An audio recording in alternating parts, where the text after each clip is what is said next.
In this video I'm going to show you how I made these Tatooine style buildings out of things that you would normally throw away. Welcome to Cheap and Easy Wargaming, where we keep the hobby fun, fast and affordable. For the main bodies of the buildings I use these everyday food containers that you would get for things like butter and margarine. Not to forget that staple of English cuisine, the pot noodle. This golden ball is one that I just found on the floor at a children's play centre. The orange one had a toy in it from a machine. And the transparent one is left over from my daughter's birthday party and it's used for covering cupcakes. So I'll use a few of these butter tubs. I quite like the shape and size of them. They're rounded, which fits in with the Tatooine kind of style. Plus it's something that we all have and would just throw away otherwise. The pot noodle tub idea, I admit I stole completely from World of Warcraft's video where they made an entire castle out of toilet paper and glue. An excellent video that I hope I remember to link in the comments. And even the lids have unlimited possibilities, some of which I'm going to show you later in the video. I managed to rescue a few of these lids from cupcake cases. I've got lots of plans for those. I bought a poncho at Chessington World of Adventure and it came in this ball. And I didn't really steal this ball, I bought it for 20 pence off someone at the car boot sale, but it is just your standard soft play ball pull ball. So this was just a bucket of dinosaurs, but I'm hoping that's going to add some variety to the shapes of the buildings. And buying your kids the toys that come in these plastic balls is a great way to look like a good dad whilst really serving your own agenda. I thought cutting this ball in half was going to be quite tricky to get it right, but it does have a line all around the centre of it, and it turns out that it was actually quite easy to follow. It was quite soft, so it cut quite nicely. So I'm definitely going to use more of those. Next I've got a collection of lids from various things that I use for kit bashing as bases for larger monsters, vehicles, creatures. So I'm going to use those as well just to add a bit of detailing and also to help strengthen some of the softer domes. And then I'm going to start just trying to work out some different sizes, combinations of which domes fit onto which pots and what kind of variety, different shapes, what kind of functions these buildings would have, just so I've got a good mixture and variety. So once I'm happy with the combinations there, what I want to do is remove the lips from around the edges of the margarine and ice cream tubs. And the way that I'm going to do that is resting the exposed blade on this wooden tower block game piece here. And by just holding the blade and the block of wood in place and then maneuvering the margarine tub around in order to cut, I felt just allowed me a little bit more control over what I was cutting, how fast I was going. This way did feel a lot safer than actually trying to move the blade whilst holding the tub in place. And as you can see here, it seems to work really well. I got a nice straight flat edge on the bottom there. And that also left me with this really interesting and useful piece here that we can use for a number of things later on, as you'll see. I'm glad I tried the margarine tub first because then I did the ice cream tub later. And as you can probably see here, even though I sped this video up, there was a lot more faffing. This was more difficult, thicker, tougher to get through. And I needed to use that random piece of plastic at the back there to relieve some of the pressure on my finger from the back of the blade. Needless to say, I did manage it in the end, and I managed to keep all 10 fingers. We do exactly the same thing with the crispy onions, and that again leaves us with one of these really interesting shapes at the end that we can use for something else later on. Now we come to my favourite part of any build, in which we see how much hot glue I can get through in a single sitting by gluing together all of these random bits that we measured and decided on earlier. I admit that if I'd known just how much my finger was going to keep on bleeding, then I definitely would have just hot glued that there and then as well. And when I mentioned about the interesting shapes we get left over when we cut the rims off, this is what I mean, and I'm going to be using these on these and other builds in future to be able to build door frames, garage frames, just generally embellishments on buildings. Just roughly measuring that against the side of the ice cream tub here, I know kind of what size I want it to be in order to be a garage door. That can then be easily cut to the desired size and glued in place. Similarly, I'm going to do the same to the other side, only instead of using the cut-off lip from around the top of the tub, I'm going to use the actual lid. Just cut that to the right size and glue that straight on, and that, as you can see, has already got the frame around the edge to be a door or garage shutter in this case. And voila, how easy is that? Here I just started looking through my bits box to find any kind of random shapes that might be interesting to add additional details and bits of interest to the buildings. So this is a broken wall section that came with some green plastic army men set, which I thought might look interesting on the side of the wall to be kind of new bricks to replace a hole in the wall or some kind of patch repair job. As you can see, and the final result at the end of the video, this didn't really work. I don't know what it was about this, but I just didn't like it at all. If I could go back and do it again, I wouldn't have included this. This piece, I believe, is from a tech deck finger skateboard ramp skateboard park set that I got from a car boot sale some time ago, and I've been looking for the opportunity to use. Obviously, with any of these things, it's a case of just using what you've got and using your imagination to think in different ways about how these things can be used. The beauty of a project like Tatooine is that it's clearly just been built and added to and adapted over time, and that look, that aesthetic is going to go really well with my style of building.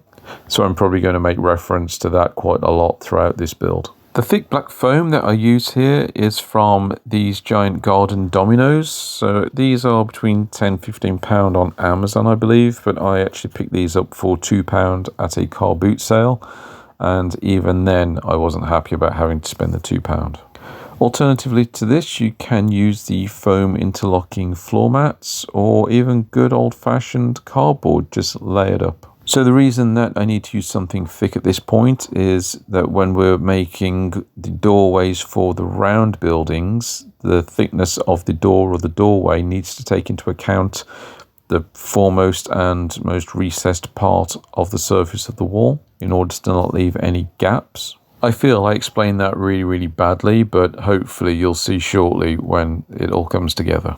As well as the depth from that thick piece of foam, I'm also adding a thin sheet of foam, which can be very cheaply and easily bought, to the front of that in order to be able to cut away a door frame.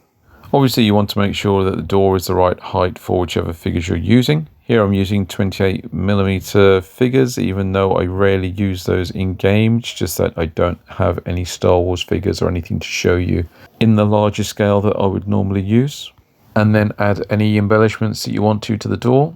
So I did want to keep this video quick, simple, cheap, easy. So this is literally just a door handle. Again, this is another thing that I regret, and later on in the video you'll see some little tweaks that I've made, just because as much as I want to keep it cheap and easy, I also really wanted to make this look good. With this one, I'm using the thicker foam to cut out the door frame, which is a lot harder than using the thin foam, but the deeper recess does make it a lot more visually interesting. As you can see, and as is often the case when cutting anything like this, it's going to take lots of lighter strokes to get through. Don't try and do it all in one go. So there you've got your basic frame. Obviously, you can make this as simple or as complex as you want. And we're going to back that onto some foam or card so we can form the actual door. So I'll cut out around the shape of the door frame to make sure we've got the right shape, and I'm going to do that twice. And the second one I'm going to cut in half, and once it's all glued together, you'll see how it forms a simple door shape. And while this does work, it looks fine, it's clearly a door, I still wish I'd taken a little bit of time just to research a few different style Tatooine doors and use one of those designs instead, just to make it a little bit more kind of Star Warsy. I was trying to think how I could make some arched doorways that have some depth to them so they could be recessed in, and noticed that I have this collection of milk bottle lids. I was struggling to figure out a way that I could make quick and easy consistent door frames without any faffing about, but I did realise that you could make quite simple window shelters with them, which is what I'm doing here. You can see the way I'm cutting here isn't the best way to have done it. Having them upside down and just cutting straight across as I'm doing here now is a much more straightforward way of cutting them. I then drew around the semicircle onto some corrugated card and cut it out. Here I used a blade, but later I decided to use some scissors, which worked just as well. Make sure you cut out a shape that's slightly smaller than the outline that you've already done and glue that in here. There you see me finding a much easier way of cutting the milk bottle lids. And I did also decide to do a door in the end and figured I'd just work out the details later on. But I thought this door would stay in keeping and keep the same aesthetic as the windows. More hot glue and then just randomly sticking them onto the building. I'm going to use a similar technique to form the shutter door for this garage here. So we've used the lid of the ice cream tub as the frame. I'm just going to draw around that again onto the corrugated card, cut that out. So I'm trying to press down onto the corrugations here as I'm drawing, just so that when I am trying to draw inside there as to what the actual size is, the indentations would just give me a slightly better idea of how thick that border is. And once you're happy with how those corners fit, then you can just trim off the excess at the bottom. And then, as always, just glue it in place. As always here, I use hot glue just because I'm impatient and lazy, but PVA glue would work just as well. I do exactly the same thing here for the other door as well.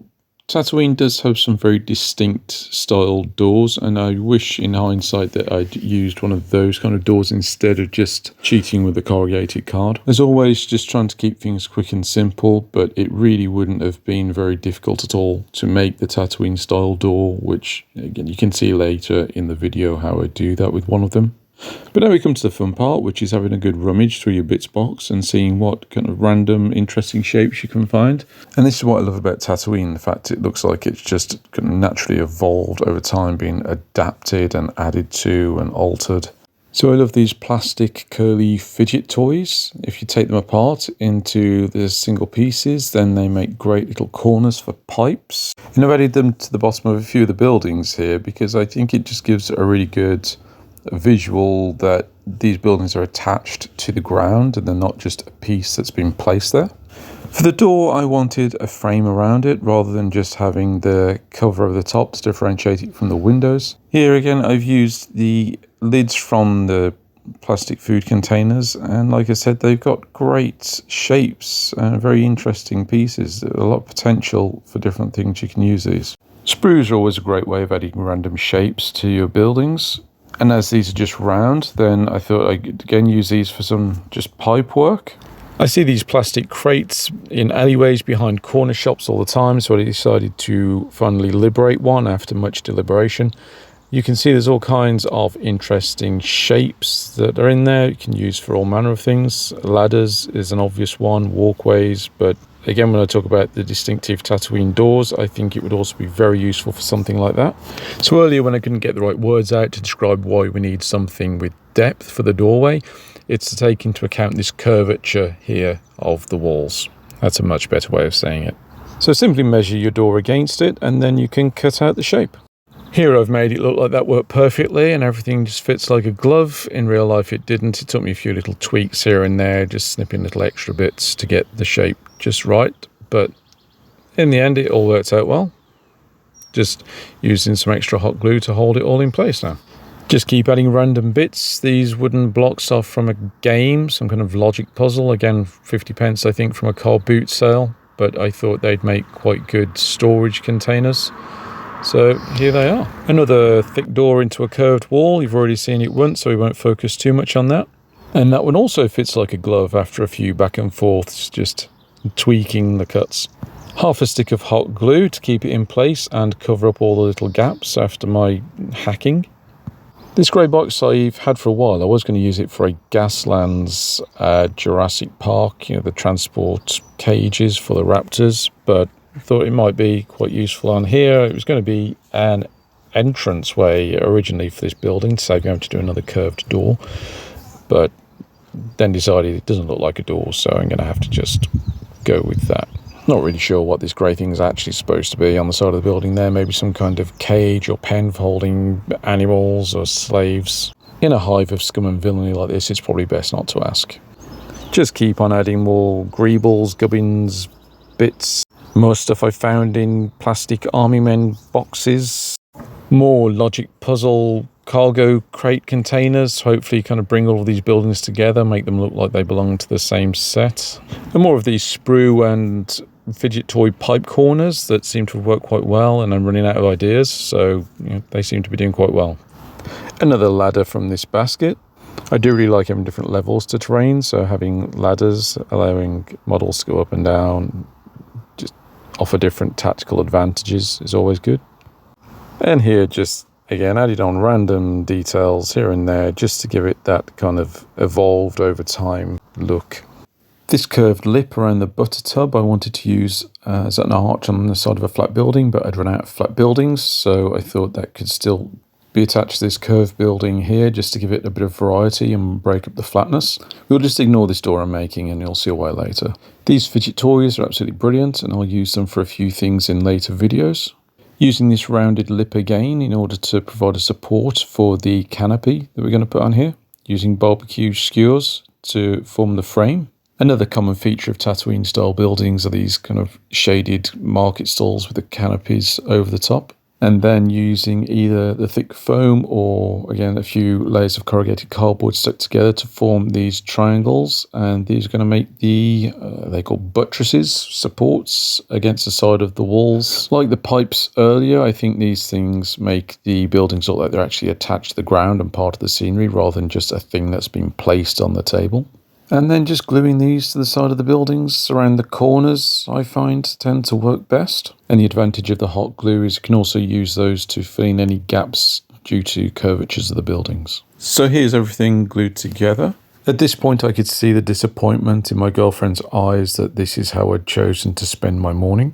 And at this point, to be honest, I did feel quite underwhelmed myself. It's the kind of thing that if my kid brought home from school, I would have put straight in the bin once they were in bed that night. The pressure was on now that I knew a decent paint job was the only way I was going to redeem myself in my family's eyes. So I'm mixing just cheap brown acrylic paint, cheap PVA glue, water, and some sand I've stolen from the kids' sandpit in the garden. So now it's just a case of slathering this on any of the wall surfaces. Trying to avoid getting it on anything that isn't sand, but if it does, then this is fairly easy to wipe straight off. My favourite part about this stage is you don't have to be too careful. It is very messy. It is very messy, and like a great man once said, the sand does get everywhere. I left this all out in the garden to dry as it was a nice warm sunny day, but I couldn't help thinking as I was looking out just how much it looked like a bantha had taken a dump. To keep things quick and simple, my plan was to spray them this base colour and then just add a brown wash. And while it doesn't look like it on this video, I just felt that the brown wash and the shade of the spray paint were too different and the two colours didn't complement each other well. I thought dry brushing over it might bring them together more, but that actually just made it even more noticeable. So in the end, I just mixed the sand colour and painted the whole of the buildings. This brought them together more with the wash and the dry brush later and had a much better effect in the end. And I'm really glad I did. I really like the way that this looked in the end, and this is actually the first time during the project that I thought this might actually turn out okay. Painting the rest of the details was all quite simple. There seems to be the two colours in Tatooine, that's bare metal or a browny orange. And as always with me trying to cheat and not doing my research properly, I was just intent to dry brush all of these things silver. To add a little bit of variety, I just used a khaki green for these crates. And then just use a cheap brown wash to start dirtying everything up. And with the doors again, I intended to cheat and just use Sharpies to add the details to make them, give them that Tatooine style look. Again, I just wasn't happy with the outcome. I thought I've invested this much time and effort into these things. I'm at least going to try and do something a bit more impressive with the doors. But more on that later. So for the shaded canopies, I dried out a baby wipe, any kind of wipe, even kitchen roll would suffice for this. Mixing up some water, PVA glue. Cut the wipe to whatever size you roughly need it, and then you can dip that into the mixture you've created. Again, very messy, we like this bit. Make sure you wring it out, get rid of any excess water and glue. Wringing out will also, as you can see here, leave a kind of patchy colour. I didn't even bother dry brushing these later because I was quite happy with just how the tone has changed where it had been wrung out. Do this for any of those shaded canopies you've got, and I've also used it as well to cover some of the crates here and there. Any of these simple little details just add that extra bit of character. This is quite heavy once it's all glued and wet, so you can pinch corners into place to give it that natural hanging look. And it should just be able to hold itself in place there while it dries. What I did do once it was all in place is just add another layer of the watered down PVA glue. Again, just to allow it to hang in place using its own natural weight and dry.